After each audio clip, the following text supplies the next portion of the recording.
Vietnam's strategic shifts and rising tensions in the South China Sea.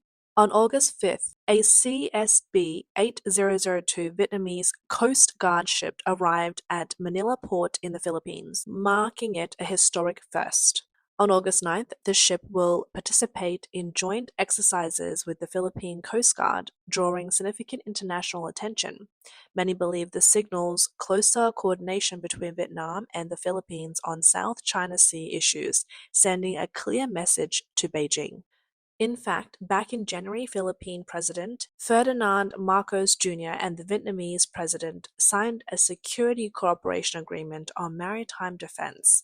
Vietnam's dispatch of a Coast Guard ship to the Philippines is part of fulfilling this agreement, which likely leaves China feeling uneasy.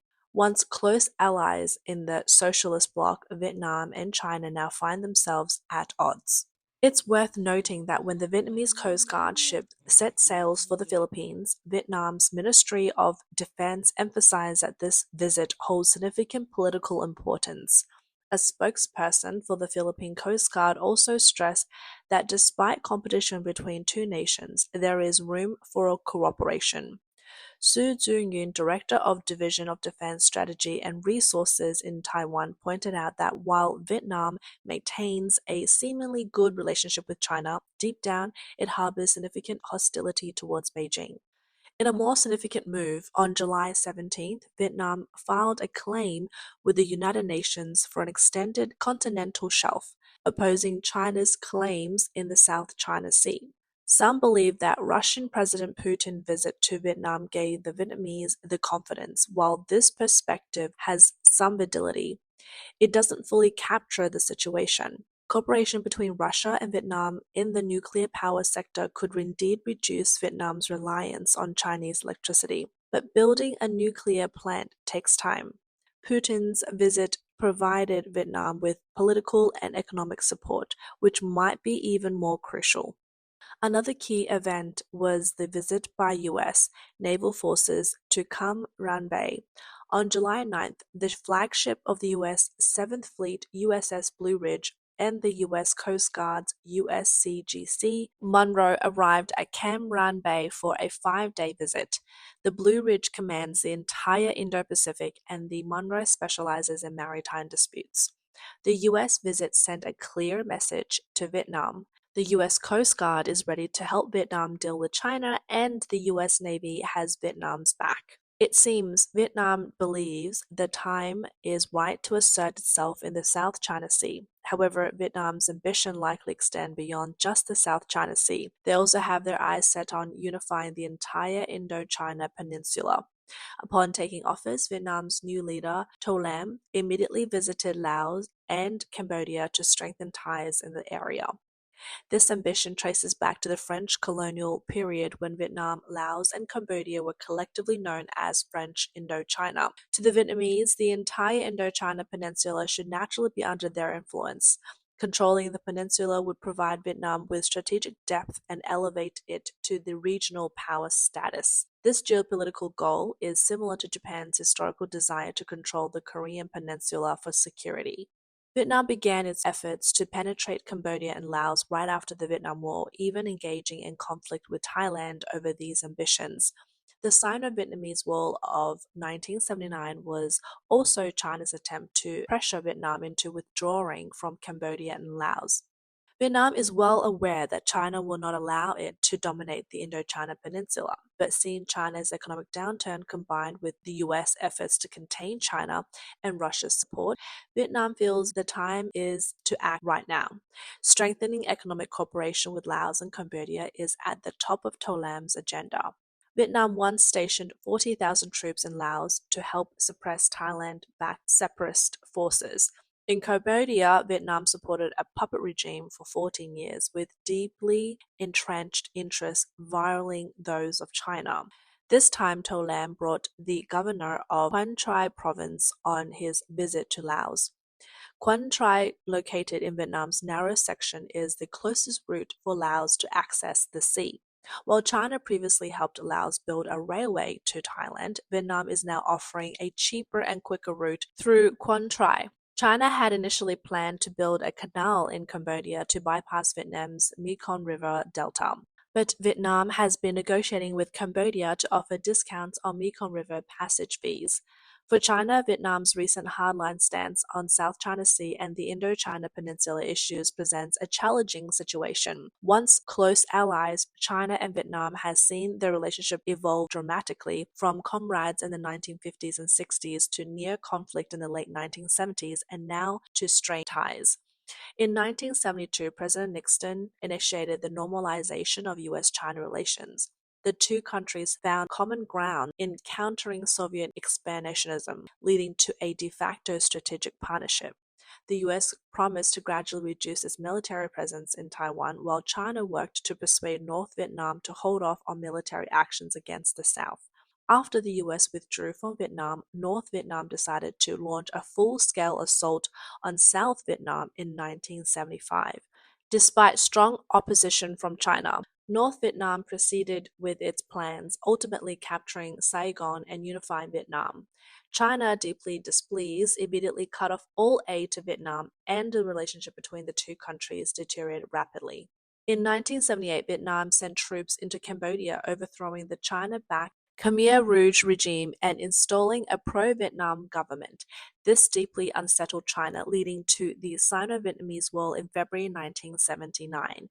The ensuing border conflicts dragged on into the mid-1980s, driving Sino-Vietnamese relationships to a freezing point.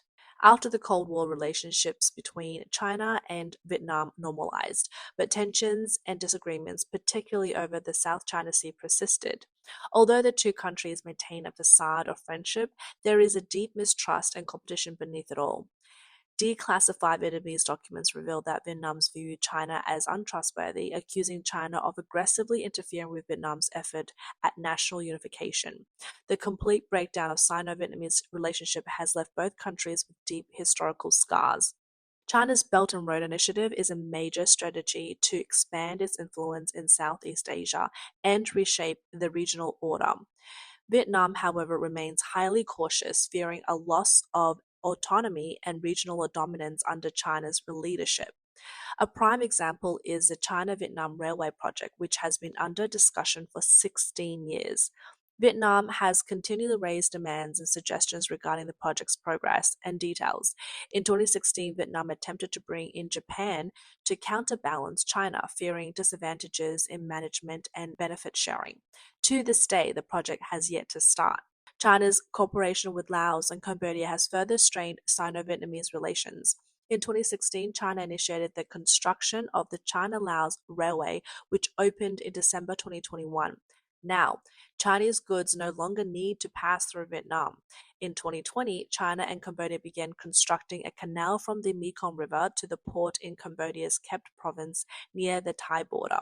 This development means that in the future, goods from Cambodia and Laos won't need to exit through Vietnam. These moves have effectively altered the region's trade routes, leading to significant economic losses for Vietnam. More critically, these initiatives have undermined Vietnam's strategic position on the Indochina Peninsula, severing its connections with Laos and Cambodia and deepening strategic distrust between China and Vietnam. A US poll indicated that over 80% of Vietnamese citizens hold unfavorable views towards China, further illustrating this rift. The South China Sea sovereignty disputes are the most direct cause of the deterioration in Sino-Vietnamese relations. China and Vietnam have fundamental disagreements over the sovereignty of the Spratly and Paracels Island. China asserts its sovereignty within the Nine Dash Line, while Vietnam claims sovereignty over both the Spratly and Paracel Islands. Since the 2010s, China has increased its presence in the South China Sea, engaging in large-scale land reclamation, establishing Sunshine City in the area, and frequently patrolling with Coast Guard ships. These actions have put enormous strategic pressure on Vietnam. Although both sides have publicly called for resolving disputes through negotiation, Vietnam is actively aligning with regional and external powers to counterbalance China's influence. Last September, US President Biden visited Vietnam, and during the APEC summit in November, Vietnamese leader met with US Vice President Harris pledging to deepen their partnership. Japan has also joined this effort, and in December of the previous year, Vietnam upgraded its relationship with South Korea to a comprehensive strategic partnership. In April this year, the USS Carl Vinson aircraft carrier visited Da Nang in Vietnam for the first time in 5 years. In March, Japanese Prime Minister Fumio Kishida visited Hanoi and held talks with the Vietnamese Prime Minister, where they agreed to strengthen security cooperation and maintain peace and stability in the South China Sea. These developments indicate that as Vietnam distances itself from China, it is accelerating its integration into the Western Bloc led by the US and Japan. Following the death of Vietnam's Communist Party leader Nguyen Phu Trong, a new generation of leaders has taken power, with current party general secretary and President To Tam having a background in intelligence. Ideologically, he leans more towards the reform and opening up policies of Deng Xiaoping rather than the far-fetched left approach of Xi Jinping. Vietnam, being highly dependent on South China Sea shipping routes, naturally finds China's actions in the region intolerable, prompting it to lean towards the US and security cooperation. The US and Japan have also joined forces to help Vietnam, with the US potentially selling F-16 fighter jets to Vietnam, which would significantly counter China's influence in Southeast Asia and the Association of Southeast Asian Nations. Neighboring and democratic countries have also started banding together to counter China. The Philippines has conducted joint maritime patrols with the US and recently completed cooperation with Japan. On August 4th, Germany and the Philippines reached an agreement to expedite the formulation of a defense pact.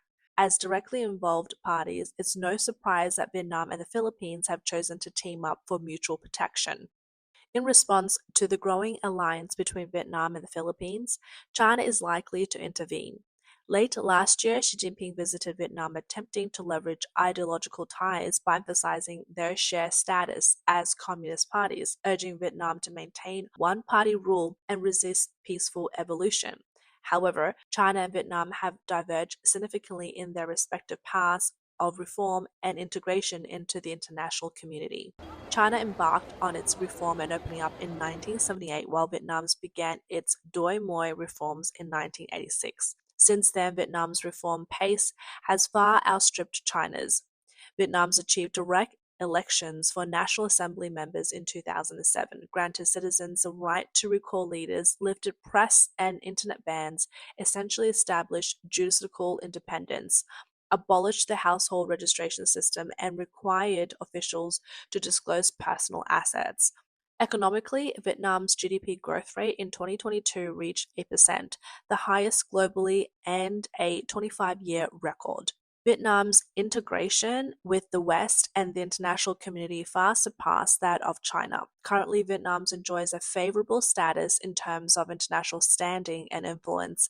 In contrast, China, through its confrontation with the US and challenges to the existing international order, has increasingly isolated itself from the global community. Should Vietnam succeed in its democratic transition, it would pose a significant challenge to the Chinese Communist Party.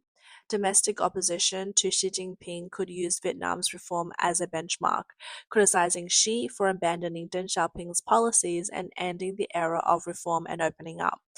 This would undoubtedly put enormous pressures on the CCP. More importantly, China seeks to establish global hegemony, while Vietnam aims to integrate into a global economic system led by the West.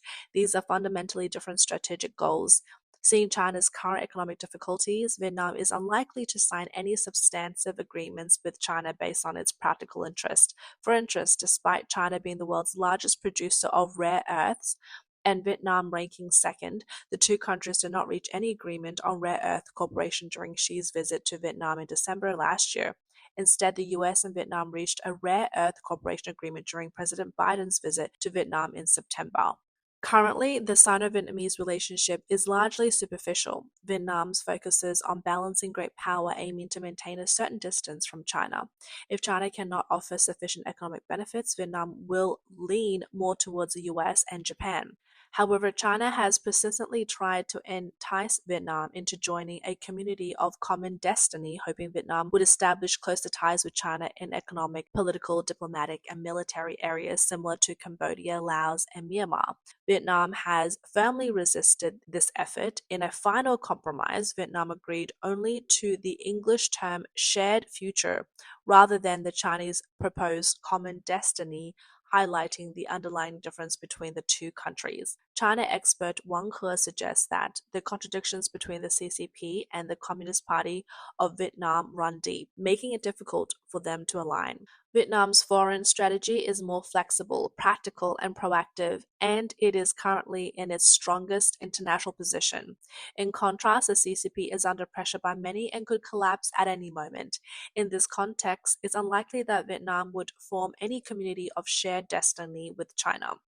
The upcoming joint Coast Guard exercise between the Philippines and Vietnam reflects broader efforts by South China Sea nations to counter China's military presence.